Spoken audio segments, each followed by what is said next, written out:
devant cette grande assemblée. Je vous remercie d'être assisté à la conférence de M. Ablot, que nous avons l'honneur et complétant celle de M. Verneau sur l'héraldique. De généalogie organise des conférences thématiques année après année. L'an dernier, c'était plutôt la génétique et c'est ainsi complété. Alors, je me console, oui, les étudiants sont nombreux à visionner la conférence à une existence après la...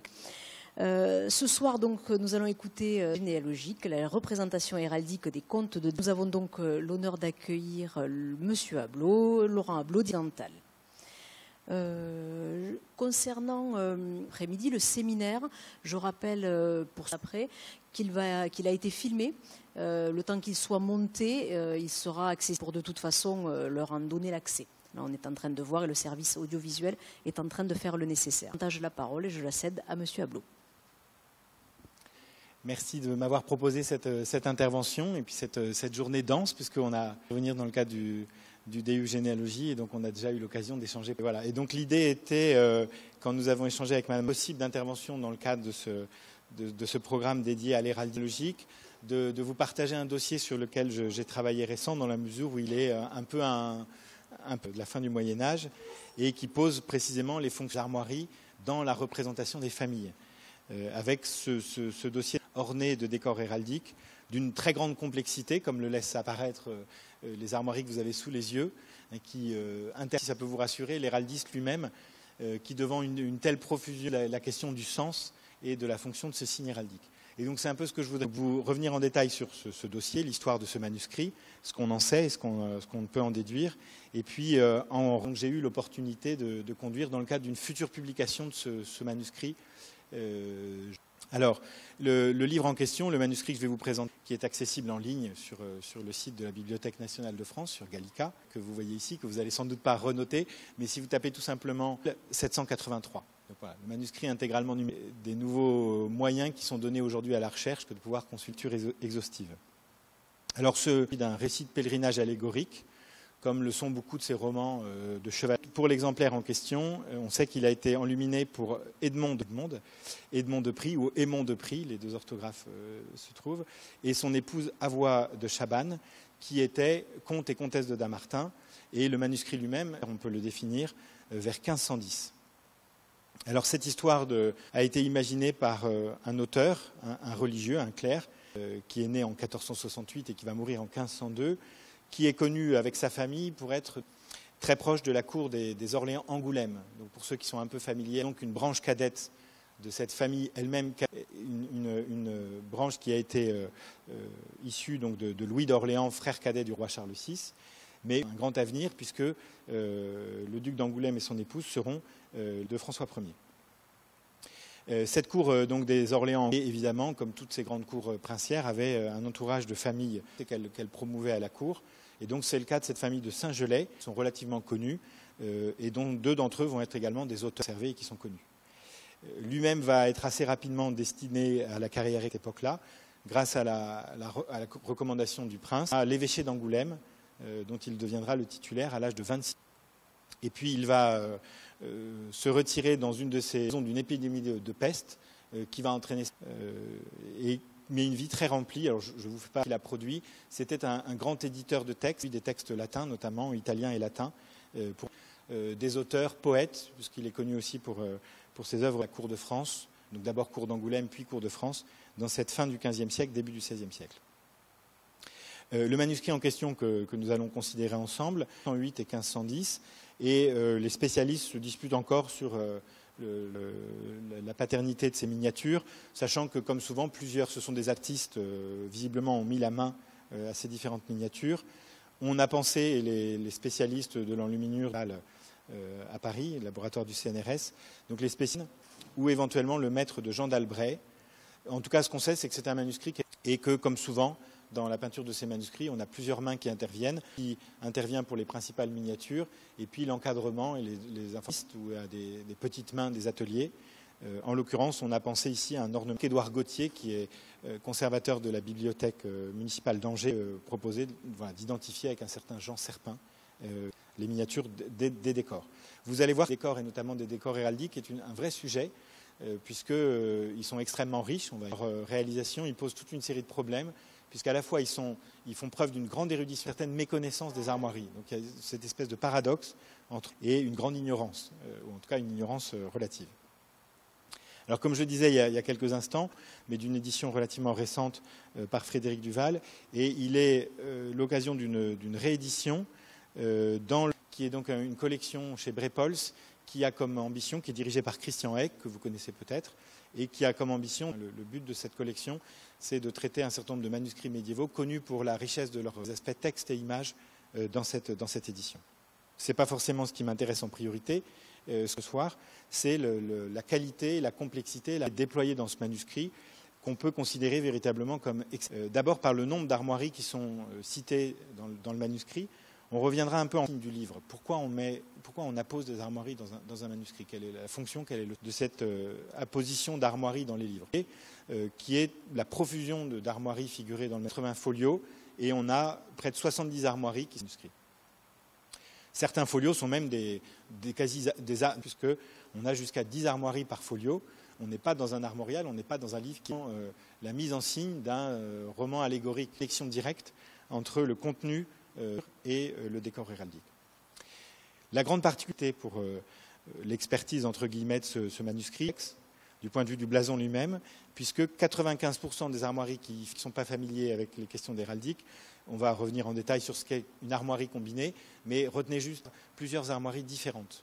On va à raison de blason, différentes armoiries dans un seul écu, dans un seul cadre. Une maison qui compte jusqu'à 19 quartiers, ce qui est une sorte qui connaît ses prémices dans cette fin du XVe siècle et qui va connaître des développements sur lesquels je passe assez rapidement, mais l'héraldique, on appelle ça des penons, va se développer à la fin du XVIe siècle et va devenir une forme de représentation des armoiries familiales dans cette même logique d'un certain nombre des familles qui ont constitué la généalogie des personnes. Et sous-tendu, c'est finalement quelles sont les fonctions de ce discours, toutes ces armoiries dans ce manuscrit, qu'est-ce qu'on peut en déduire, solliciter un artiste pour réaliser tout ce discours. Pour entrer en matière dans ce dossier, et on le fait dès le folio d'introduction, d'un folio de ce qu'on appelle le folio de dédicace, auquel on voit donc l'auteur remettre son manuscrit à un dédicataire, qui trouve être le propriétaire du livre.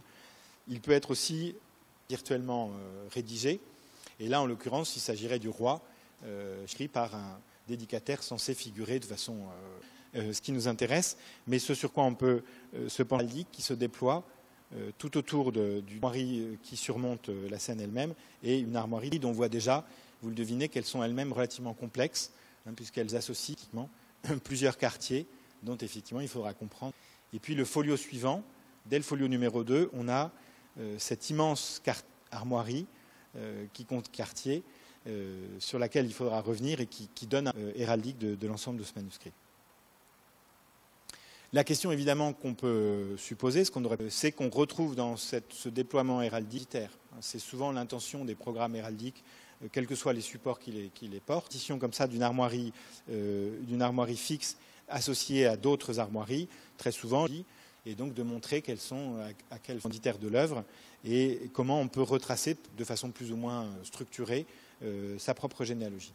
Et donc ce qu'on aurait envie de suivre pour comprendre Alors c'est ce à quoi s'était essayé l'éditeur de ce livre, et qui avait ce codicologue ou héraldiste pour essayer de vérifier dans quelle mesure on avait bien ici affaire à une généalogie héraldique de la famille des commanditaires, en tout cas d'Edmond de Prie et d'Avoine. Ils se sont heurtés à un certain nombre d'écueils, puisque les armoiries qu'on a sous les yeux ne correspondent pas exactement aux dans les généalogies respectives des membres du couple. Et évidemment, de les reprendre une par une et d'essayer ici.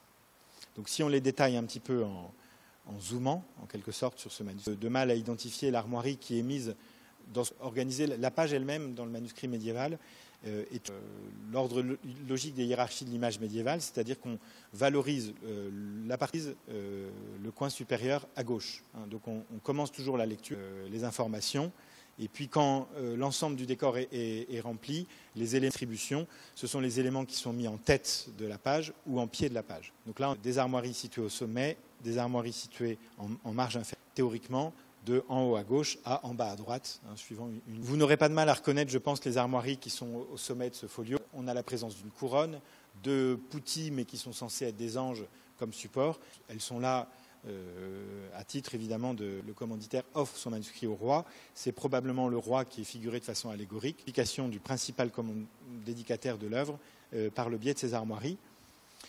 Ce qui est cette évocation, puisque ça leur permet de mettre leurs propres armes familiales. Jamais inintéressant, évidemment, pour un grand seigneur comme le sont, de souligner leur affiliation, leur dépendance, leur connexion avec la maison royale, qui évidemment ont comme principal objectif de se positionner à la. Donc une première série d'armoiries que j'ai isolées ici, donc qui est la première moitié distincte, donc le blason décrirait de gueule, on pourrait préciser même boutonné de gueule, ajouré, donc le petit ajour de gueule au centre n'a pas forcément besoin d'être décrit. Donc deux qui sont connus de longue date, hein, dès le XIIIe siècle documenté. Et donc, sans surprise, voilà, on retrouve bien les commanditaires, donc Edmond de Prie, combinés avec d'autres que là aussi l'héraldiste reconnaît quand même relativement. La première armoirie combinaison qu'on retrouve, cet écu d'argent à la face fuselée de gueule, armoirie de la famille de Chauvigny, importante famille originaire du Poitou, qu'on peut reconnaître de façon assez aisée. Et ici, dans le deuxième écu, associe en réalité deux armoiries différentes. On retrouve à nouveau les armoiries des Pries. Et puis dans la partie senestre une armoirie coupée, qui donc associe deux armoiries distinctes, qui est en fait le résumé d'une armoirie juste prise pour moitié. Et on y retrouve des armoiries par la suite, qui sont en fait les armoiries Saint-Vallier, les seigneurs de Saint-Vallier, associées à une armoirie italienne. Revoir à quel titre cette combinaison se produit, puisque c'est la famille dont est originaire Diane de Poitiers, roi Henri II, et donc beaucoup d'œuvres d'art vont être par la suite. Donc là aussi, pas trop. La combinaison suivante qui associe donc dans un parti mi-parti deux armoiries, on retrouve bien sûr ici une armoirie qu'il faut comprendre comme étant qu'une moitié d'armoirie, hein, dans le blason un mi-parti, donc une armoirie vue par moitié, reprise dans le décor, qui est donc cet aigle à deux têtes, le blason dit une aigle bicéphale de sable, dont on va voir que c'est une armoirie qui ont hérité les droits. La famille de Buzancais et la famille de Prie a épousé, un ancêtre des Prie a épousé l'héritière et s'en est approprié les armoiries. Et donc c'est la maison de Prie, hein, à laquelle appartient Edmond, pour distinguer leurs armes, un élément, une brisure qui distingue leur armoirie. Ils ont pris l'habitude d'écarter des Buzancais. Ok, ici, puisque ici on a donc une armoirie qui est constituée. Donc il faut imaginer qu'en réalité on a combiné ici une armoirie qui avait 4 quartiers, 2 fois céphales, qui s'est combinée avec une armoirie qui avait 2 fois les fleurs de lys et 2 fois le chevron aux aiglettes. Ces deux écartelés, et on a recréé donc ce parti de 2 coupés, en réalité le blason dirait 2 coupés. Je suis désolé, on rentre un peu dans le dur, précisément, hein, les jeux sur lesquels s'amuse l'artiste. La combinaison est intéressante parce qu'elle pose d'emblée un problème à du décor héraldique en général, puisqu'elle figure une armoirie qu'en fait on ne peut que reconnaître, puisque la combinaison d'un écu d'or semé de fleurs au chevron accompagné de 3 aiglettes nous renvoie spontanément et de la famille de la Trémouille. Il se trouve que Georges de la Trémouille avait épousé l'héritière de la maison de Thouars, très importante famille noble du Poitou. La famille de la Trémouille migrée en Bourgogne. Mais donc, ce Georges est conseiller principal du roi Charles VII. Il avait fait, grâce au roi, ce tiers d'une grande seigneurie. Et à ce titre-là, il portait, combiné, les armoiries de sa famille. Donc c'est probablement cette famille qu'il faut reconnaître ici. Je dis probablement, puisqu'il a modifié en fait les armoiries telles qu'elles devraient être. Effectivement, d'or semé de fleurs de lys d'azur, mais à part gueule, qui manque ici. Donc on devrait avoir un carré rouge dans l'armoire, et qui manque ici. Et les armoiries des La Trémouille, bien que rouges, accompagnées de 3 alérions ou 3 aiglettes d'azur. Et là, vous voyez bien que le chevron est notoire de la part du peintre. Et que on a d'un côté un peintre qui nous fait l'apothéose et d'un autre côté est capable d'erreurs grossières qui ne manquent pas. Autre association qu'on retrouve ici, vous avez à nouveau ce mi-parti de l'écartelé Prie Buzancais, qui cette fois-ci s'associe à une armoirie que là aussi l'héraldiste reconnaît bien, soit inscrit dans un contexte généalogique et géographique. Là, on voit bien que les familles auxquelles on a affaire sont des familles du Poitou, de ces régions, Anjou, Poitou. Donc c'est dans ce registre. Et là, on y reconnaît facilement les armoiries de la famille d'Amboise, la vallée de la Loire, dont vous connaissez tous le magnifique château, devenu château royal à cette époque. Et on retrouve toujours le même, voilà, cette fois-ci on l'a bien intégré, un mi-parti de l'écartelé prix Busancais, associé à des arbres, donc à l'origine un écartelé dont on voit ici que la moitié, d'un côté du phare de sable et de gueule à 5 étoiles à ciré d'or, qui sont connus pour être les armoiries de la famille originaire du Pays Basque, qui s'est implanté dans le sillage d'un capitaine basque au service de voilà, véritablement faire souche à la cour de France, enfin, dans les grandes familles ou dans les grands offices de la cour de France. Donc jusqu'à présent tout va bien, on a identifié des familles, maintenant il restera à savoir si elles des prix et à quel niveau on peut les situer. Deuxième étape, c'est effectivement la localisation dans une généalogie, voir si ça a du sens. Partie dextre de la moitié de l'écartelé prix Busancais, sans poser des questions.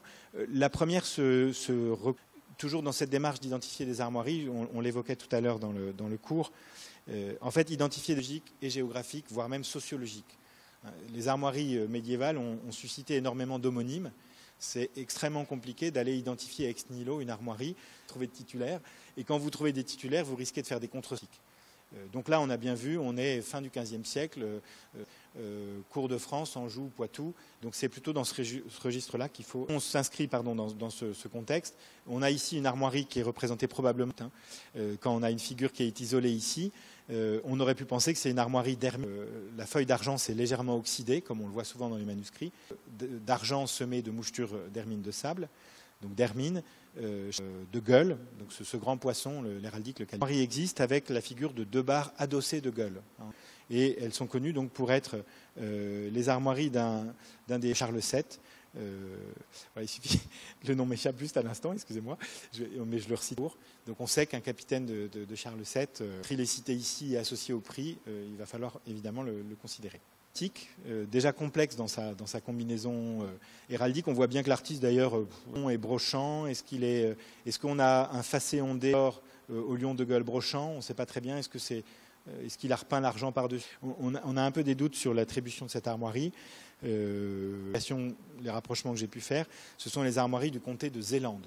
Donc on se demande bien, mais donc voilà, jusqu'à autre identification. Il y a peut-être un sens quand même par rapport à la mise en signe de ce manuscrit. Autre quartier, là aussi on a affaire toujours à la même complet, et mi-partie d'une famille là qui est bien documentée, dans laquelle on se situe, qui est la famille de Beauvau, qui sera plutôt des Beauvau-Crans, ou Craon, mais on dit Beauvau-Crans, bien à 4 lionceaux de gueule et une étoile ou un... Donc famille de Beauvau, dont on peut évidemment possible, et associée aux armes des prix. Couronné, d'ailleurs, vous remarquerez, ce n'est pas anodin dans le manuscrit, la présence très étonnante, sur laquelle je reviendrai un peu en détail, donc d'azur à 3 familles royales, mais on a une brisure, et cette brisure est constituée d'une bande écotée, donc une diagonale à dextre en pied senestre, et cette bande écotée, donc, et elle est elle-même coupée ou partie, une figure assez surprenante qu'il va falloir expliquer. Et elle est associée à une autre armoirie. Alors, on ne le voit pas bien ici, mais on le voit mieux sur d'autres miniatures. En fait, l'empassé est couronné d'or, qui sont connus. Et donc, ça va nous éclairer sur l'armoirie précédente, qui se trouve être en réalité l'armoirie de Suzanne de Bourbon. Il s'agit.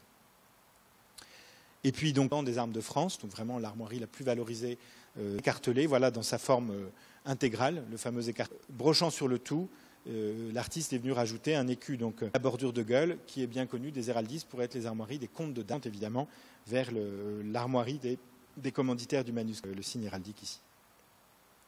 De combinaison et comment les resituer surtout dans la généalogie de la famille. Donc la première, je vous l'ai dit, est l'aigle bicéphale de sable sur champ d'or. Un certain Jean de Prix, donc, qui était chevalier mort à la fin du XIIIe siècle, avait épousé donc avant, qui était l'héritière de cette seigneurie angevine. Et comme ce siècle, à partir du moment où on épousait une héritière d'une seigneurie, d'un rang à peu près équivalent, on conservait très souvent, parfois de façon même imposée par le prix du bénéficiaire de l'union, de l'épouse héritière et dernière de son nom. L'idée étant de maintenir la mémoire de ce lignage. Et donc, de fait, cette branche des prix va systématiquement ces armoiries avec ces armoiries de la seigneurie de Busancais et maintenir la mémoire héraldique dont le lignage était tombé en quenouille et qui, sans ce relèvement d'armoirie, aurait une certaine fierté à cette combinaison, cette branche des prix, l'avantage de briser ainsi leurs armoiries sans avoir à rajouter. Et je vous rappelle que dans les pratiques héraldiques, on devait surimposer au prototype héraldique porté par l'aîné de la surimposer une brisure qui pouvait prendre des formes très variées, mais qui a toute une série de figures habituellement utilisées pour créer cette... et bien indiquer que le personnage représenté par Fuller n'était pas l'aîné de la branche aînée.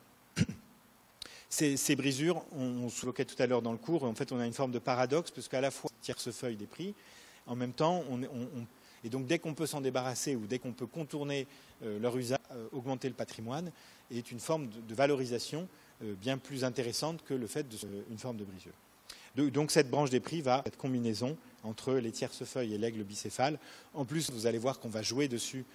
Après, elle évoque évidemment l'arme impériale, hein, d'or à l'aigle de sable, voire encore mieux à l'aigle bicéphale, à la période de l'empereur du Saint-Empire. Donc ce n'est pas du tout inintéressant pour les combiner. Et elle va être dans le cadre de nos contes de Damartin eux-mêmes. Alors si on essaye de situer maintenant ces armoiries, évidemment on va distinguer d'un côté la généalogie de monsieur et la généalogie de madame, et on va pouvoir effectivement redistribuer une généalogie ascendante. Donc Edmond de Prie porte effectivement cet écartelé Prie Busancais.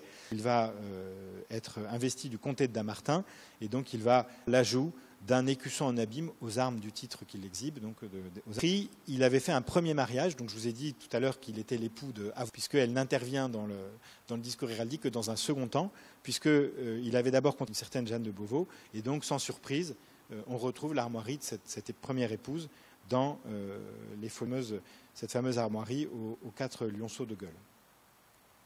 Lui-même, Louis de Prie, seigneur de Busancais, dont on est en fait entre les formes du parti et de l'écartelé. On a vu cette famille en fait qui, dans une certaine mesure, sont équivalentes. Je l'évoquais tout à l'heure également. En fait, dans les façons d'associer deux armoiries, le blason a plusieurs solutions. Et parmi les deux solutions qui sont les plus couramment utilisées, on a cette solution également, et on associe les deux armoiries des familles avec une distribution normalisée qui met en priorité la partie la plus honorable, la place d'honneur, si vous voulez, à senestre. Et donc là, c'est la combinaison classique d'une alliance entre deux lignages, telle qu'elle se formalise dans les armoiries plutôt des épouses. Une combinaison comme ça de deux armoiries de famille, la plupart du temps, il s'agit d'un discours de l'alliance conjugale. Donc ce sont les armoiries de madame qui portent les armoiries de son mari, strictes d'armoiries utilisées dans certains cas comme l'armoirie figurant le couple, voire même comme un mode de combinaison de deux armoiries, de deux seigneuries associées. L'autre solution qui a souvent été choisie, retenue, ici, cet écartelé qui répète donc 2 fois l'armoirie en quinconce et formulé dans un certain nombre de documents, compris comme une façon de armoiries, puisque celui qui un jour premier se retrouve premier à nouveau. Donc, il y a malgré tout une hiérarchie qui est introduite, puisqu'il y a un quartier qui est cité en chef à Dex, qui est évoqué en premier, donc à une certaine priorité, mais malgré tout, elle rééquilibre les forces et elle crée une forme des deux alliés combinés dans cette armoirie. Parfois redondant, en tout cas synonyme de ces deux formules, le texte particulier. Et donc, sans doute que derrière cette armoirie d'un parti, où imaginez voir le propre père d'Edmond de Prie, donc Louis de Prie, seigneur de Busancais, qui est documenté.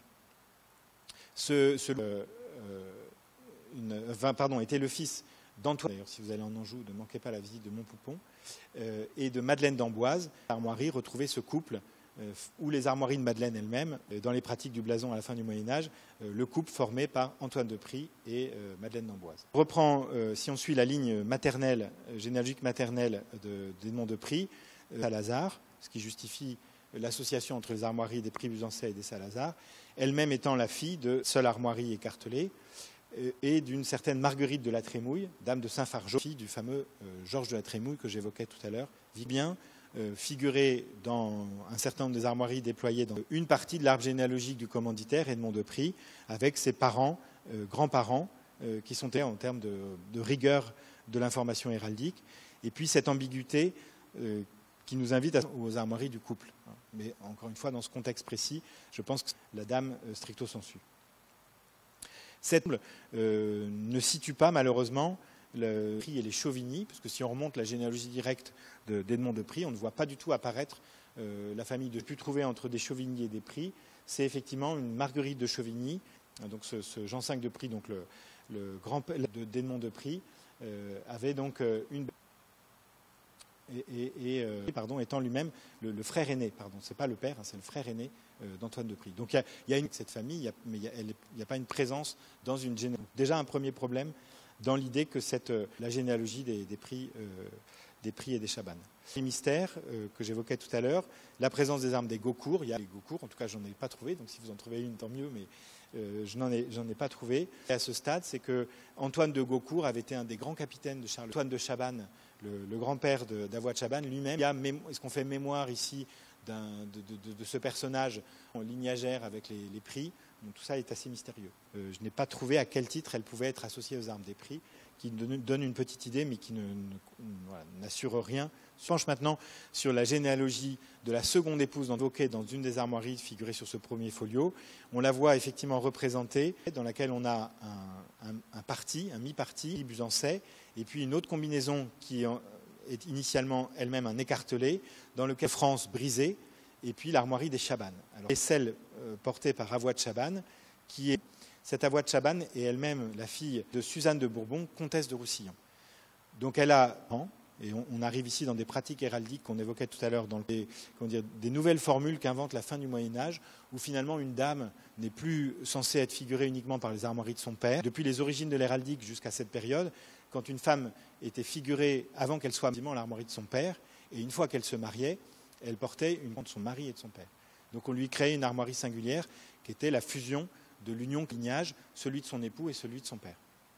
Là, dans le cas de notre Avoine de Chabannes, des armes dans lesquelles figurait la mention à la fois du lignage de son père et du lignage de son grand-père maternel. Déjà l'introduction dans cette armoirie d'une donnée généalogique qui est avant dans les pratiques héraldiques. Alors pourquoi on fait un tel état maternel ? En règle générale, si on veut rester dans une considération générale, l'héraldique s'est trouvé très rapidement confronté à un problème qui était de pouvoir faire mémoire qu'on évoque ici. Et d'ailleurs, la plupart des familles dans les sociétés d'Ancien Régime se sont toujours promues socialement par le fait d'épouser des femmes, le principe général de la progression sociale, d'épouser une femme d'un rang qui soit légèrement sur patrimoine, vous assurez du prestige, assurez à vos enfants d'avoir des oncles étant les parrainés, etc. Donc ça a été une pratique sociale qu'on retrouve d'ailleurs et qui était le moyen courant de progression sociale, de promotion sociale. Sauf que les pratiques héraldiques, dès le XIIIe siècle, c'était du patrilignage, de la filiation agnatique. On ignorait complètement la filiation cognatique, mais de se concentrer uniquement sur la filiation agnatique, et avec ce système du patrilignage qui mettait en valeur les armoiries portées par le fils aîné du fils aîné du fils aîné, qui valorisait l'armoirie paternelle. Et donc on voit apparaître dans les pratiques une série de subterfuges qui permettaient de faire les armoiries du lignage maternel quand elles apportaient du prestige ou quand elles pouvaient valoriser général. Dans le cas qui nous intéresse ici, on le comprend très bien, dans la mesure où la mère de notre Avoine de Chabannes, Suzanne de Bourbon, comtesse de Roussillon, était la fille elle-même de sa mère, Jeanne de Valois, était une fille naturelle de Louis XI de Valois, dame de Mirebeau, et elle portait comme armoirie les armes de France. L'héraldique avait imaginé une brisure spécifique pour les bâtards. Il y a eu plusieurs vraiment. La cote, j'allais dire, au XVe siècle, c'est d'ajouter sur les armoiries paternelles, en bas à droite, ce que le blason nomme une barre, par opposition à la botte. Là, la barre va de en haut à droite à en bas. Beaucoup des bâtards royaux produits par Charles VI, vont stigmatiser leurs armes en y apposant cette fameuse diagonale. Donc ça, c'était l'armoirie de la mère de Suzanne, et du bâtard de Bourbon que je vous ai mis ici, qui est de Louis XI et de Charles VIII. Ce Louis bâtard de Bourbon va être ami de Roussillon, donc il est vraiment un des favoris des sous-officiers, malgré son statut de bâtard, d'un grand prestige. Était une armoirie inspirée des armes des Bourbons, branche cadette de la famille royale, à la bande de gueule, une diagonale verticale rouge, et pour le singulariser comme bâtard, on lui a fait cette barre, on l'a écotée, on a sa brisure spécifique. Leur fille, donc la fille de ce... Alors on ne sait pas par qui, on ne sait pas qui est intervenu, qui a imaginé cette armoirie singulière, ce qui est assez unique, le fait qu'une femme ait une armoirie qui lui soit personnelle, c'est quelque chose d'exceptionnel dans l'histoire de l'héraldique, on a quelques cas, mais je vous dis son père, et du jour où elle est mariée, la combinaison des armes de son père et de son époux. Le fait qu'on crée une armoirie qui ne soit pas une combinaison, et là en l'occurrence c'est le cas, on lui crée une armoirie qui est propre, on combine en fait les deux brisures de bâtardise de ses parents, on les corrige un peu en faisant une bande et non pas une barre, vous voyez que la pièce se naisse, donc c'est déjà plus valorisant, et on rappelle quand même cette origine, tronconnée ou écotée, voilà, donc évidemment pour Avoine de Chabannes, déjà quand même assez prestigieux d'avoir épousé une bâtarde royale, deux fois. Et puis pour Awadh Chaban, le fait de faire état de son rang, de son sang maternel, était quelque chose d'important. Tuer cette combinaison. Les pères, les armoiries des Chaban, le fameux lion d'Hermine sur champ de gueule. Sa mère, Suzanne de Bourbon, portait l'armoirie qu'on vient d'évoquer, et des armoiries qu'on imagine assez facilement. Antoine de Chabannes, Marguerite de Nanteuil, on va revenir sur ces armoiries. De gueule semée de fleurs de lys d'or, sans connexion connue avec la famille royale, hein, c'est pas la seule. Sauf qu'elle avait la particularité d'être son biais à elle, que cette fameuse armoirie des comtes de Dammartin que vous voyez ici a été de cette famille. Et puis les parents de Suzanne de Bourbon, on vient la barre et côté de Gueule, Jeanne de Valois, de France. Cette combinaison figurée sur le folio, elle n'explique pas la dernière armoirie qui était restée inattribuée, qui est cette armoirie. Là encore, il n'y a aucune connexion généalogique, donc il n'y a pas de raison logique du point de vue de l'arbre généalogique qu'on ait fait mention de cette connexion que j'ai pu trouver. C'est une connexion à distance. La grand-mère d'Awadh Chaban donc avait épousé un. Voilà, on remonte. Une sœur de Jeanne Bouzet, un Poitiers valentinois. Donc encore une fois, un peu comme on est allé rechercher cette armoirie-là d'une famille alliée et insérée comme une alliance avec la famille de Prie, alors qu'il n'y a aucun lien. Éventuellement, si on a le souvenir d'une alliance généalogique, on aurait pu mettre ici les A, aucun sens. Donc on voit bien cohérente et qu'on a effectivement un exposé généalogique qui a du sens, et puis d'autres éléments de raison d'être. Les prix, on les a identifiés, les Gaucourt, et puis en revanche, côté droite, on a quelque chose d'assez cohérent, mais une erreur héraldique, enfin des erreurs héraldiques, la grand-mère paternelle, la mère, la première épouse, qui pose vraiment question.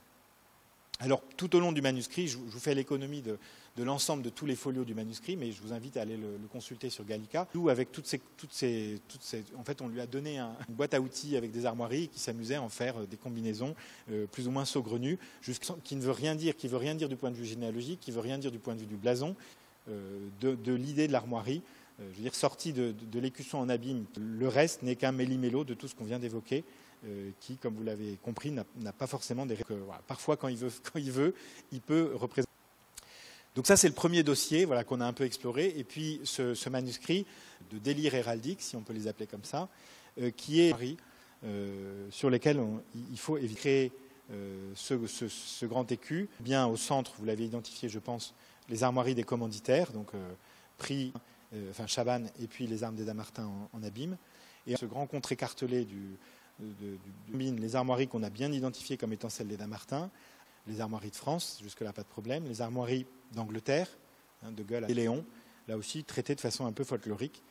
Alors, qu'est-ce qui explique qu'on ait des Dammartin ? En réalité, cette maison de Dammartin, si vous connaissez un peu l'histoire de France, c'est donc un grand fief qui se situe dans la plaine de France, tenu par une famille d'importants vassaux des premiers capitaux. La figure de Renaud de Dammartin, qui a été le meilleur ami puis le meilleur ennemi de Philippe Auguste pour avoir été un des acteurs principaux de la bataille de Bouvines, à l'occasion de la coalition de grands princes européens qui avaient comme ambition de destituer Philippe Auguste. Va être une grande victoire de Philippe Auguste, en tout cas elle sera de Philippe Auguste, et à l'occasion de laquelle ce Renaud Dammartin va être capturé et puni pour sa trahison. Il va être commis de son fief, ce qu'on appelle le roi lui reprend son fief au Louvre, donc dans les geôles du roi. Et donc le roi avait repris, il va pour d'abord le donner à son fils naturel. Si vous connaissez un peu l'histoire de Philippe Auguste avait épousé dans une bourge de Danemark, dont, pour des raisons qui sont restées mystérieuses à l'histoire, qu'il va répudier. Donc il va tenir à l'écart cette Ingeburge. Et le pape va défendre les droits d'Ingeburge de Danemark pendant des années. Auguste va mener une vie parallèle avec une certaine Agnès de Méran ou de Méranie, dont il aura un fils qui s'appelle Philippe, qu'on appelle Philippe Urpel, de bâtard avec un mariage qui a plus ou moins... Mais donc ce Philippe ne sera pas héritier du royaume, de la couronne. Et ce Philippe Urpel, dès qu'il le peut, le favoriser, comme essayer de lui trouver un statut, à défaut de lui donner une place, faire de façon très habile, épouser l'héritière. Donc Philippe Urpel va devenir à son tour comte de Dammartin. Philippe Urpel va mourir, et donc en seconde noces, va donc se marier une seconde fois avec un infant de Portugal, un certain Alphonse de Portugal. Lui, au moment du mariage, n'était que l'héritier présomptif du royaume de Portugal, devenir roi de Portugal lui-même. il va répudier, mais donc il lui va quitter le comté de Dammartin. Mais donc explique en grande partie les choix héraldiques qui sont reconstitués ici dans cette composition, puisque effectivement on retrouve à plusieurs reprises dans le manuscrit la combinaison égale. Alors voilà à quoi ressemblent en réalité les armoiries du Portugal, chargées de 3 écussons, eux-mêmes chargés de bordure de Castille, donc une bordure de gueule chargée de château d'or, et vous voyez le traitement qu'en fait l'artiste, le manuscrit. Donc on voit bien que là encore on a une héraldique, on se demande bien où est-ce qu'il a été pioché, de quelle information il disposait quand il... Toujours est-il qu'il n'y a pas trop de doute sur le fait qu'il faut bien... Elle s'explique évidemment par l'union entre Alphonse. On remonte leur généalogie respective qui permettent d'expliquer les autres combinaisons. Effectivement, le fils d'Alphonse II de Portugal, roi de Portugal, et d'Ouracoué de Castille, et cette évolution des armes de Portugal qui est quasiment complétée des armes de Castille.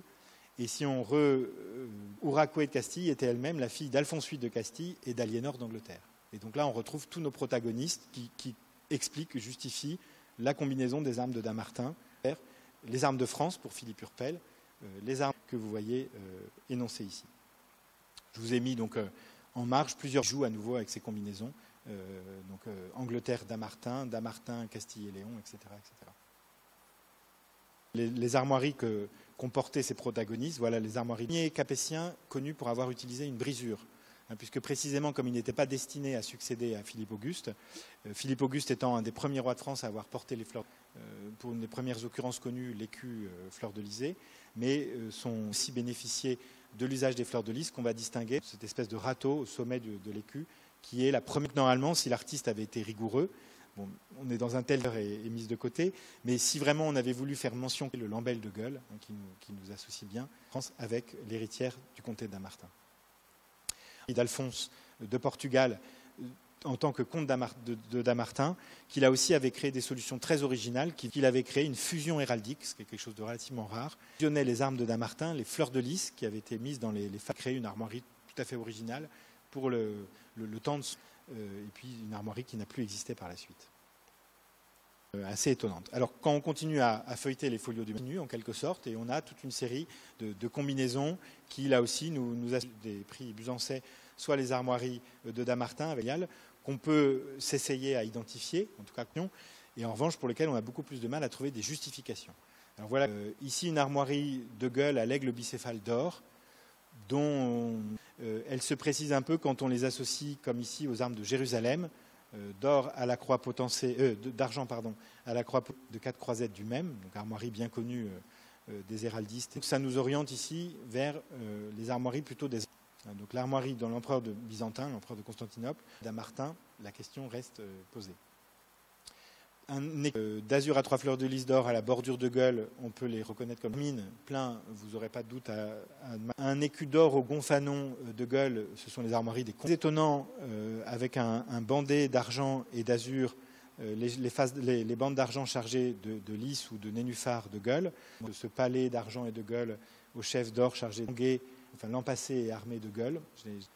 Et puis l'armoirie ici que j'évoquais tout à l'heure, donc d'or, que là on peut identifier comme étant l'armoirie de la maison de Nanteuil.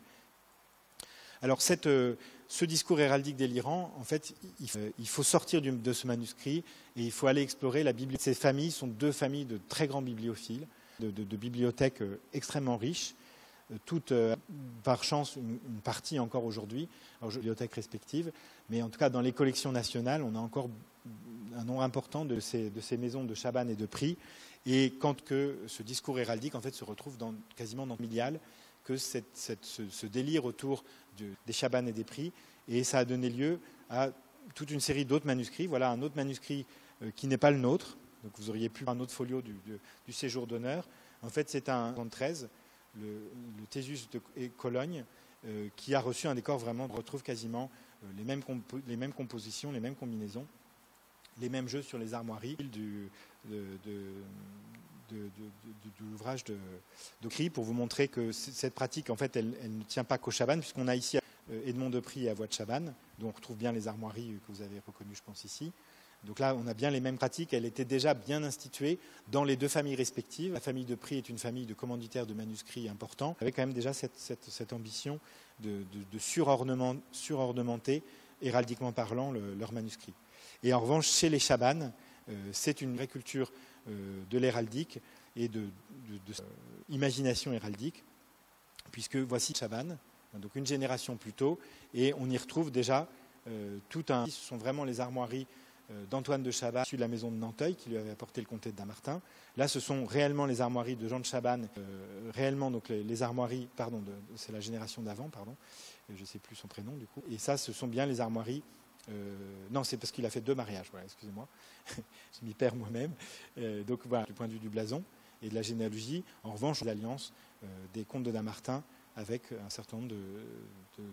Alors pour éclairer justement l'histoire et le discours, il faut, je vous le disais, s'intéresser. Parmi les ouvrages qui donnent des clés de compréhension, se trouve un ouvrage qui a été acquis il y a quelques années, très bien étudié par Marc-Édouard Gauthier, qui est ce fameux livre qui est absolument exceptionnel, qui est La Geste des... Donc un clerc qui avait été financé par la maison de Chabannes, une histoire mythique, légendaire des comtes de Dammartin. Et donc dans ce très beau manuscrit qui est vraiment, c'est un livre-objet qui est là pour ancrer dans le dur, dans le réel, les mythes ou établir leur connexion avec les Chabannes. Les Chabannes ne sont que des pièces rapportées dans cette histoire des comtes de Dammartin. D'ailleurs, le comté n'a pas Renaud, mais il n'a rien perdu de son prestige. Et toutes les familles de comtes de Dammartin ont nourri en fait la légende du prestige de le mythe de Mélusine. On est un peu dans le même type de discours. La famille, et là, elle le formalise dans ce manuscrit à la commande. Vous noterez d'ailleurs au passage que le manuscrit lui-même, on a ici, alors les couleurs ont viré, mais on avait et d'azur, pardon, qui sont les armoiries même des armes de Dammartin. On y retrouve sans surprise les armoiries du comte, comme comte de Dammartin et Suzanne de Bourbon. Et surtout, ce qui m'intéresse, pour vous montrer, peut-être si je souligne juste que ce Jean de Chabannes, deuxième mariage. Dans un premier mariage, il avait épousé une ligne indirecte, par la cuisse gauche, comme on peut le dire, de René d'Anjou. Chez ces Chabannes, l'idée de se lance avec des maisons souveraines, mais par le biais des enfants naturels. Ce qui a été d'ailleurs un moyen de promotion qui sont entrés en cours dans le sillage de Charles VII, qui était elle-même issue. Les Chabannes étaient une petite famille du Poitou, famille d'extraction chevaleresque. Véritablement, c'est le service du roi et le service militaire du roi qui les a promus. Et c'est l'union avec des familles prestigieuses, à défaut, comme les Thouars, on l'a vu avec Georges de mariage, où les autorisent des alliances avec des enfants naturels de toutes ces familles principales. Les enfants naturels font des mariages avec des personnages bien en cours, et les personnages bien en cours souveraines. Donc voilà, Jean de Chabannes, très introduit dans ce récit en réalité, hein, du sang de France, même si... Alors, dans ces récits justement mythiques sur Dammartin, en fait, on va pouvoir, grâce à ce biais-là, expliquer un certain nombre des combinaisons qui sont figurées dans ce manuscrit, qui n'avaient tout à l'heure donc les combinaisons entre les armes des Dammartin, les ducs d'Anjou, le duc de Bretagne.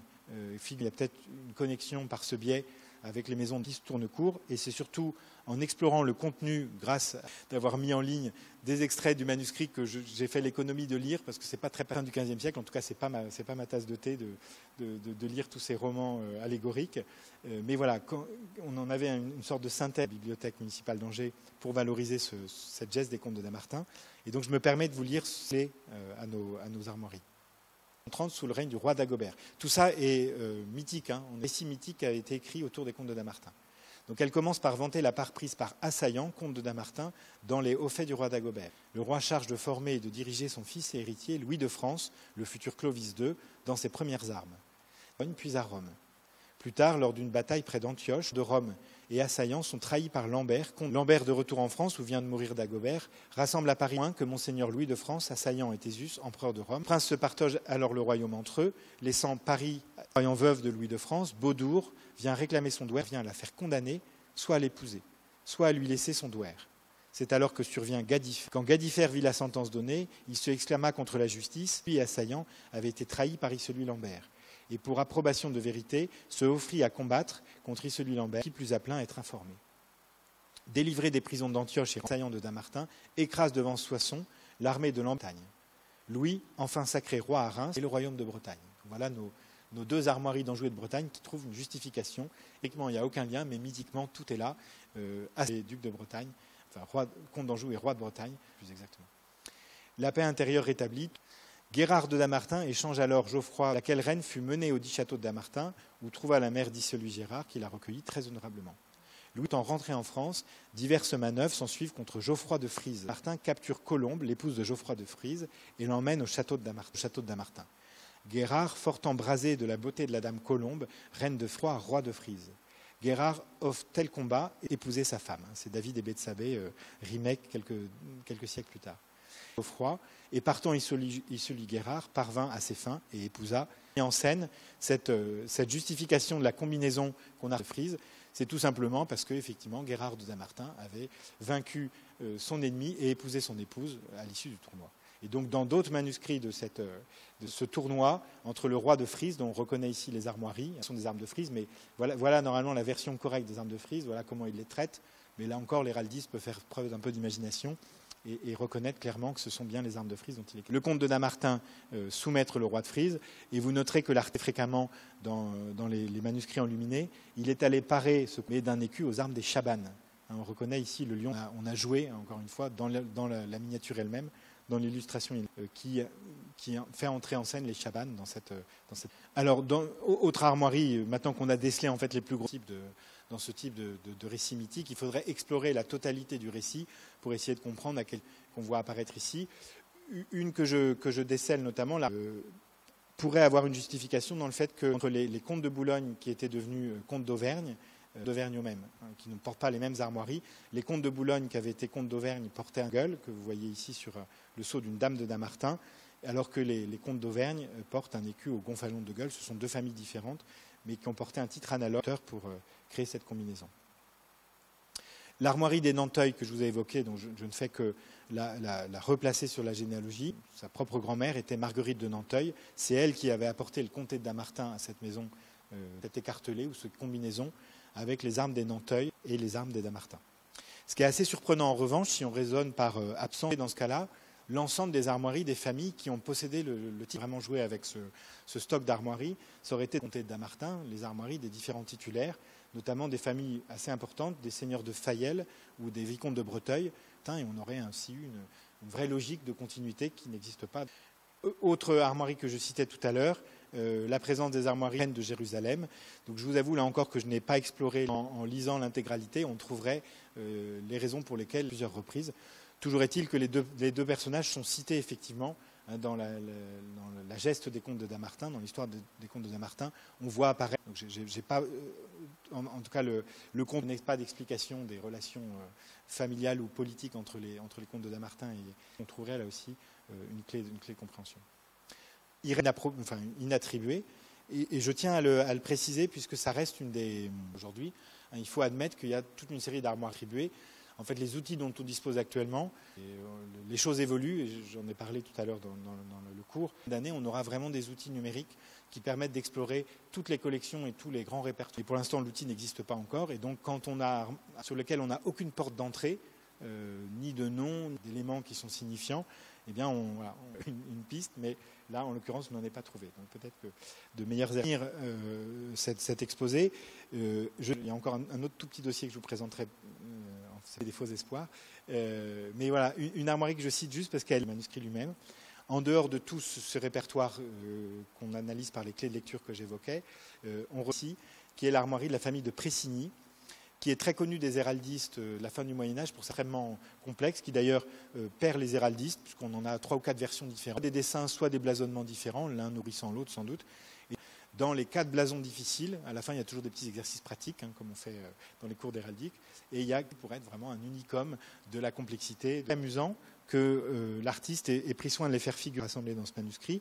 Ça s'explique aussi par le fait que des chabanes, pendant une petite période, des prix plus exactement, comme je l'explique, le prix est connu pour avoir été seigneur de Pressigny. Donc on a sans doute le stock héraldique de la famille, et puis on a fait un petit clin d'œil au trait de peintre. Malgré ses faiblesses en héraldique, il est quand même familier très certainement de ces traités de blason contemporains. Dernier armoirie, mais qui n'est pas cité dans le manuscrit lui-même, mais j'y passe assez rapidement. Ce qui est intéressant, c'est qu'on a qui sont très utiles pour affiner la datation du manuscrit lui-même, puisqu'on a. Et donc, par le biais de cette dignité, on sait très bien qu'on peut préciser à quel moment de leur vie ils ont atteint cette dignité cardinalis. Et donc, ça permet de resserrer de façon assez fine la fourchette de datation. Si tant est qu'on ne se trompe pas, on a quelques cas de titulature, notamment chez les Bourbons. Il y a eu plusieurs cardinaux chez les Bourbons Et donc, quand on recoupe toutes ces données, à la fois biographiques et à des fourchettes de datation qui sont conformes, étant resserré autour de cette date de 1507, hein, qui correspond bien aux spécialistes du manuscrit du point de vue du contenu littéraire. Donc voilà, l'énoncé d'une liste d'armorication, puisque c'est l'idée que cette famille s'inscrit l'histoire mythique des contes de Dammartin. Elle s'inscrit dans des alliances de grande famille des princes des Fleurs de Lys, et avec la présence d'ecclésiastiques, hein, qui lui sont associés par le et donc qu'il l'insère véritablement dans un réseau qui tient autant du monde laïque que du monde religieux. Et évidemment, ce livre de cette façon. Évidemment, il faut resituer un peu cette pratique dans une pratique boucan signe des livres. C'est une pratique qui est relativement tardive par rapport au développement de l'héraldique, puisqu'on se met à apposer des armoiries dans des manuscrits à partir qu'on appose des armoiries, et on le fait avec deux intentions, soit de personnages qui sont cités dans les illustrations par le biais de leurs armoiries, qu'en le mettant en signe de la part du commanditaire. Du manuscrit a plusieurs fonctions. Alors je reviens, pardon, je vais suivre, parce que sinon vous allez être perdu entre ce que je dis et ce que vous lisez. Fin du XIIIe siècle, et on va continuer de façon jusqu'aux années 1600, les dernières grandes démonstrations de cette mise en signe du manuscrit. De genre et de conditions. Au début, c'est très exclusif. Hein, seuls les très hautes noblesses sont armoriés. Et puis, la pratique se diffuse et elle devient même systématique dans les commandes de manuscrits. Aussi bien des manuscrits d'hommes que de femmes et des manuscrits d'aristocrates. On voit très bien que cette mise en signe du livre, elle correspond également à une stratégie de distribution avec des lieux choisis, et notamment j'insiste sur le fait d'apposer des liens très étroits avec la pratique du scellage des actes, évoque véritablement la pratique d'apposer son sceau en bas d'un document, et d'une analogie faite entre l'acte scellé et le manuscrit armorié. Du manuscrit, autant qu'on se l'approprie, et un acte. Et puis évidemment, progressivement, se répandre un peu partout dans la page, mais ce qu'on constate, c'est qu'il y a une vraie cohérence quand très souvent, surtout quand c'est un manuscrit religieux, il y a une vraie, très souvent, qui séquence en réalité le texte et qui le rend un manuscrit religieux. J'en reviens à la question du pourquoi. L'idée qu'on ait, c'est une marque d'appropriation. Le commanditaire de faire cet objet, qui du coup y appose une marque de propriété. Quand on parle de la position d'armoirie sur des monuments ou des lieux, en réalité, il faut bien faire un lien entre la fonction de l'armoirie et le contenu du manuscrit. Partout où elle est représentée, elle a une projection emblématique de son titulaire. Elle permet de le faire figurer. Et quand on parle d'un contenu religieux et qu'on voit comment sont distribuées les armoiries dans ces manuscrits, on peut supposer une vraie intention d'associer l'armoirie avec le texte, de l'énoncé du texte, comme une forme de prosopopée de l'image. Votre armoirie est toujours là, en lien direct avec le texte religieux, associé aux prières qu'elle contient. Donc il y a vraiment, en tout cas, il y a cette vraie logique qui n'est pas du tout, qui dépasse très largement. Ce dont on se rend compte également, c'est que très rapidement, ces manuscrits enluminés, armoriés, souvent qui sont assez exceptionnels, hein, dans le cadre d'un patrimoine familial, quand on parle plus de texte seigneurial, les bibliothèques seigneuriales au XIIIe portent un nombre très restreint de volumes, hein, c'est 5 à 10 manuscrits, fonction essentielle par rapport à la connaissance et à la forme qu'on apprend à lire. On apprend à lire dans la Bible. Les livres ont souvent également une fonction mémorielle par rapport au lignage. Une façon aussi d'en faire des outils de mémoire d'un épisode fondateur ou de l'augmentation du patrimoine de la famille. Là, on va les retrouver encore relativement présents dans effectivement ce séjour d'honneur d'Octavien de Saint-Gelais. Mais ce qui est relativement frappant, c'est qu'on a une entre le contenu du manuscrit et le discours héraldique. La du manuscrit et le contenu. Là, cette fois-ci, il n'y a aucun lien entre l'illustration et les armes. Dans le récit, la geste des contes de Dammartin, là, il y aurait une cohérence et le contenu. Là, le séjour d'honneur ne parle pas. C'est juste qu'il était la propriété des chabanes et des prix, et le stock d'armoiries, sans aucune connexion. Donc c'est vraiment un cas à part qu'il faut resituer, comme je dis ici, dans une culture bibliophile, une famille de bibliophiles, qui elle-même qui est en train de se construire dans son assise comme un outil de construction de ce récit lignagé, que le contenu du livre soit en relation ou pas avec tout le discours mythique sur les contes de Dammartin. Au-delà de cet outil de représentation du lignage qui fonctionne de façon réaliste ou de façon mythique, ce livre-là est quand même le reflet d'une culture. Les gens qui ont eu ce livre-là entre les mains, d'identifier les armoiries, d'expliquer à quel titre elles étaient présentes. Les chabanes pris Dammartin avaient cette culture du blason. Les humanistes, en disant, ben voilà, on vous donne toute cette liste de nos armoiries familiales, vous les mettez un peu partout. Une vraie connaissance du blason. Il semblerait que oui, erreurs monumentales, enfin des erreurs, en tout cas des forcés de reproduire et de répéter. Ce manuscrit comme le reflet d'une culture héraldique et celle d'une grande famille au début de la Renaissance, qui montre bien encore tout le poids que porte ce système de signes d'identité atteint dans cette fin du XVe siècle. Voilà, je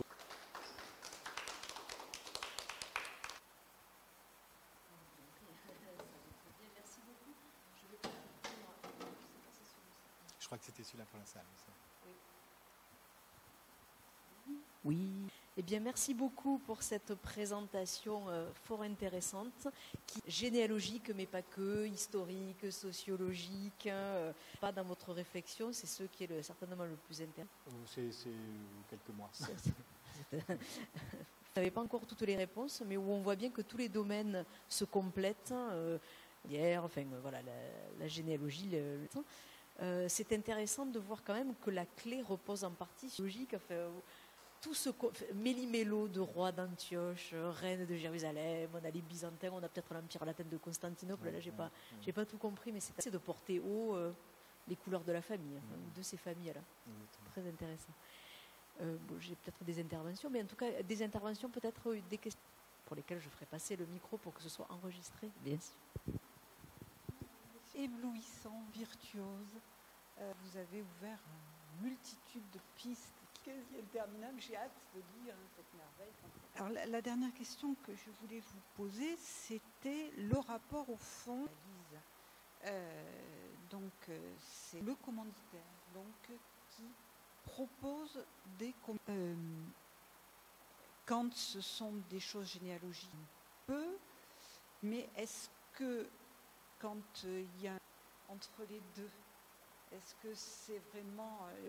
c'était très convaincant de bibliophile, mais au fond, est-ce que la contexte, ou c'est vraiment la famille qui va faire aussi ce récit mythique, elle est aussi... C'est ça, je réfléchis en même temps. Mais alors, la première réponse, ça serait de dire qu'on ne sait pas, en fait. On ne sait pas qui est l'artiste ornemental, mais là, il faudrait vraiment une analyse de spécialiste de la main qui s'est exprimé sur plusieurs des manuscrits commandés par ce couple, le même artiste. Et j'aurais tendance à penser qu'il n'était pas spécifique, un cahier de modèle en fait, d'armoiries à figurer. En revanche, ça ne résout pas votre question de savoir quand est-ce que c'est construit ce disque. Les chabanes d'abord, puis les prix ensuite. L'écriture du récit mythique des contes de Damartin, mais peut-être même 4 récits, il faudrait reprendre tout le dossier. Mais le premier, c'est la geste des contes de Damartin. Puis après, il y a le roman d'Assaillant. Et je crois qu'il y a une histoire. Donc j'avoue là aussi qu'il faudrait faire le stéma de toutes de nos autres. Mais l'auteur majorité, Ousmane.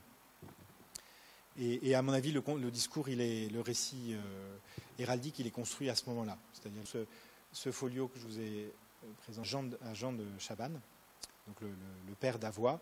Donc là, c'est bien l'œil Chabannes-Bourbon. Donc investi encore à ce stade-là. Et dans ce manuscrit, très complexe. Donc il y a eu une première strate, à mon avis, qui est liée en parallèle, mais il faudrait vraiment reprendre tous les manuscrits un par un et bien les resituer chronologiquement.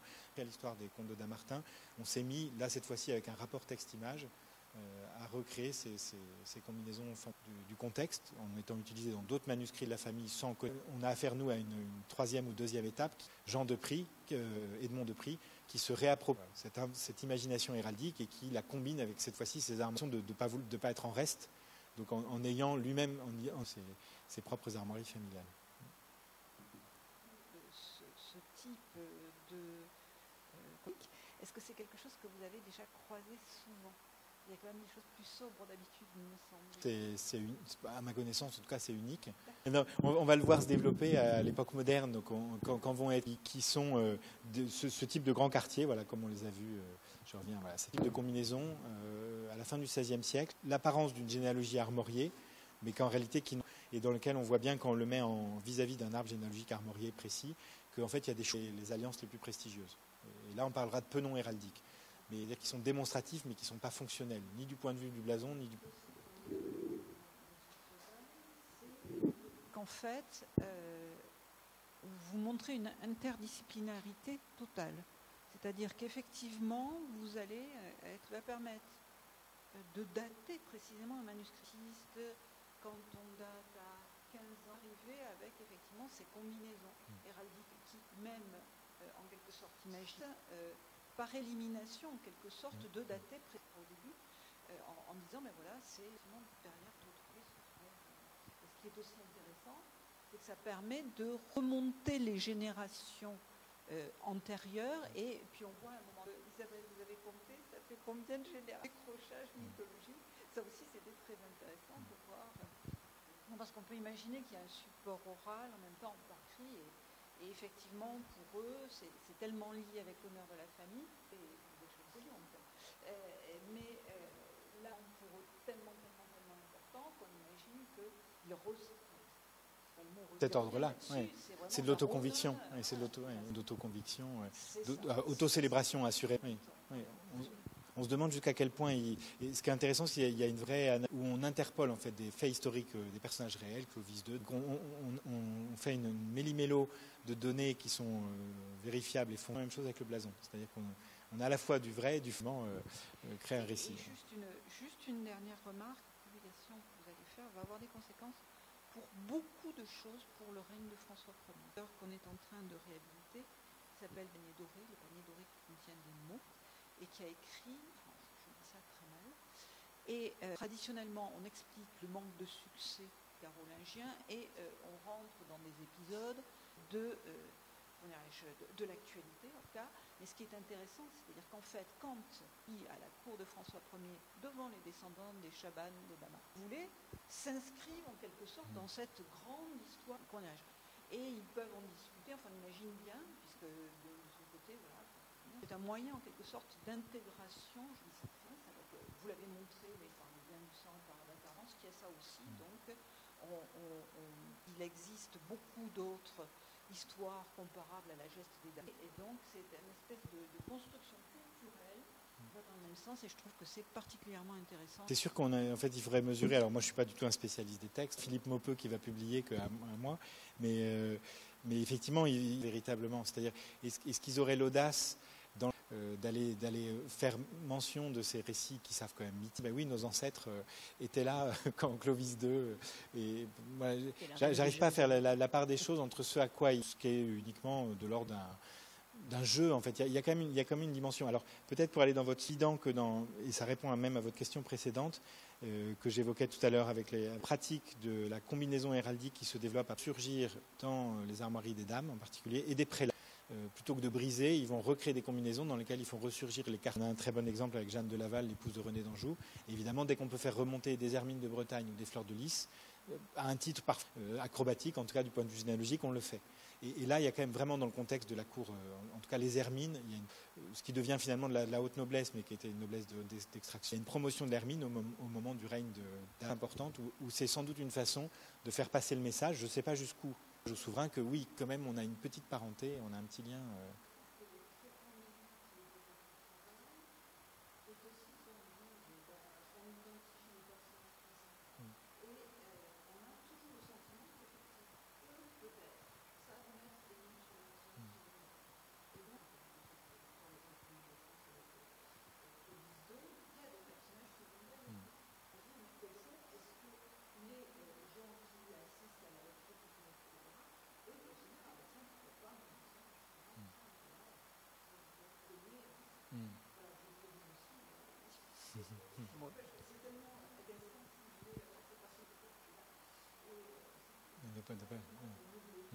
À ce lien entre la représentation et le texte, une remarque me vient à l'esprit.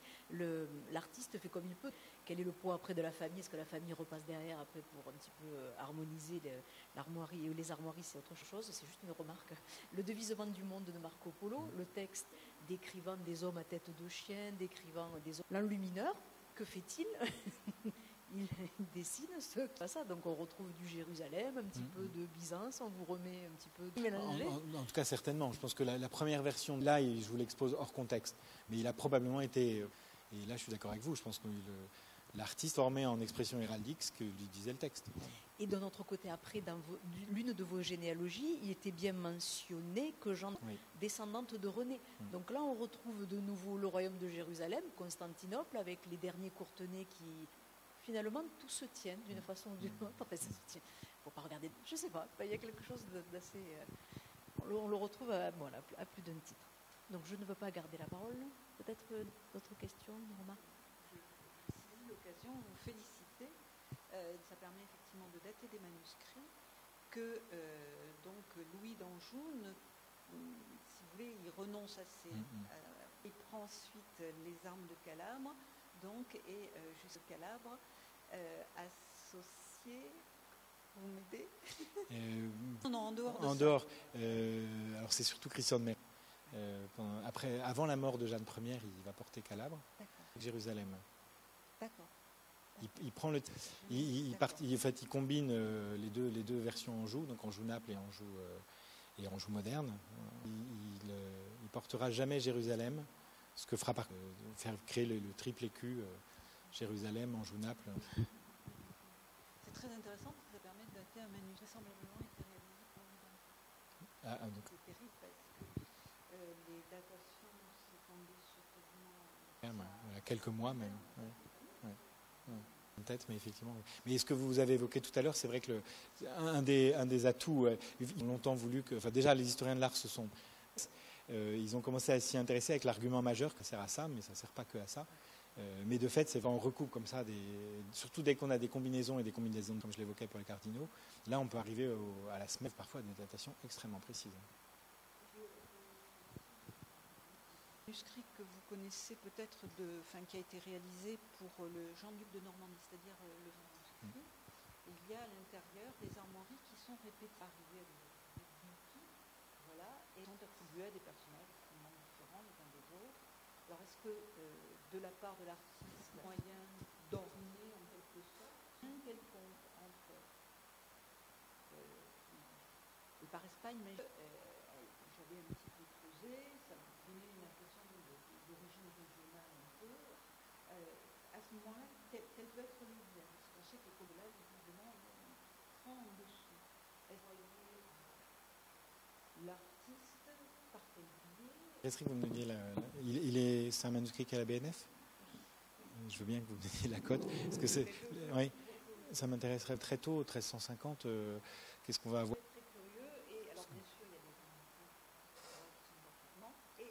Et c'est pas des ajouts postérieurs.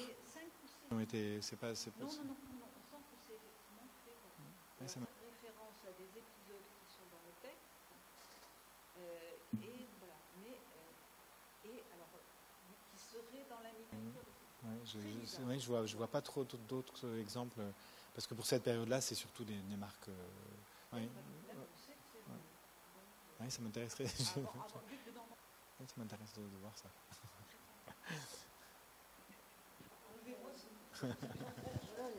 D'autres remarques peut-être? Pour plus d'étudiants, parce que c'était un complément très précieux du cours sur le fait que l'héraldique n'est pas du tout secondaire finalement. Je pense même qu'elle est primordiale. C'est pas simplement une clé de compréhension, une science qui aiderait les historiens de l'art. Je crois qu'il faut, là, ça fait vraiment partie de la culture médiévale. Autre observation aussi que je voulais faire, c'est est-ce que les considérés comme mythologiques pour eux ou nous comme mythologiques, est-ce que pour eux c'est beaucoup plus, je ne sais pas si je m'exprime bien, mais oui, alors je suis tout à fait la nuance et la subtilité entre ce qui... Alors, on serait une génération plus tôt 100% d'accord. Je pense que là, on arrive quand même dans une période où il y a un esprit critique. Donc on est dans les prémices de la Trecento. Et il y a quand même vraiment... il commence à y avoir une approche critique de l'information. Et que je pense que la geste des contes de Damartin, d'ailleurs, il l'appelle pas... C'est un personnage qui n'a aucun fondement historique. Donc je pense qu'ils savent quand même qu'ils tâchent mythiquement aux Orsini romains. Il y a des généalogistes qui croient dur comme fer. Quand les Lusignans, fin du XIIe siècle, le récit de Mélusine, entre le mythe et la réalité. Mais c'est d'autres contextes, je pense, culturels. Alors, une question, qu'est-ce que c'est une armoirie assomptive? C'est un terme très, très, très pédant des traitemoiries. On parle aussi des saisines héraldiques. C'est l'idée que sur le champ de héraldique. Ce qui, à mon avis, c'est pas une armoirie de prétention. Non, c'est vraiment l'idée d'une armoirie dont on s'est emparé. C'est Rémi Mathieu qui utilise ce terme. C'est une pratique qui est régulièrement citée dans le roman. On le trouve dans le chevalier arthurien qui tiennent d'un combat victorieux. L'armoirie, on va le retrouver régulièrement dans tous les récits chevaleresques médiévaux, mais dans la pratique, connaissance. C'est très intéressant, mais on pourrait... parce qu'on peut faire des analogies avec d'autres cultures où on capte la force. Il y a des cultures où on connaît comme ça le fait que l'ennemi qu'on a tué, culture amérindienne, une chose comme ça. Mais à mon avis, anthropologiquement, et alors pourquoi on en... C'est vraiment un topos vraiment dont je n'ai jamais moi trouvé de fondement assuré, et parce que ça a été adopté par le prince noir, le fils de mot Ijdin, je sers. On raconte qu'il les a avec des gens de Luxembourg à la bataille de Crécy, mais en fait non probablement. Merci beaucoup en tout cas, c'était un régal. Bon, on va Les pauvres étudiants qui m'ont subi 6 heures aujourd'hui. Oui, ils ont enchaîné, voilà. C'était la journée héraldique. Merci beaucoup. Merci de votre présence. Cet exposé tout à fait J'allais dire clair. rare et précieuse. Oui, exactement. Donc Mais je ne doute ultérieurement. Merci beaucoup, je vous libère.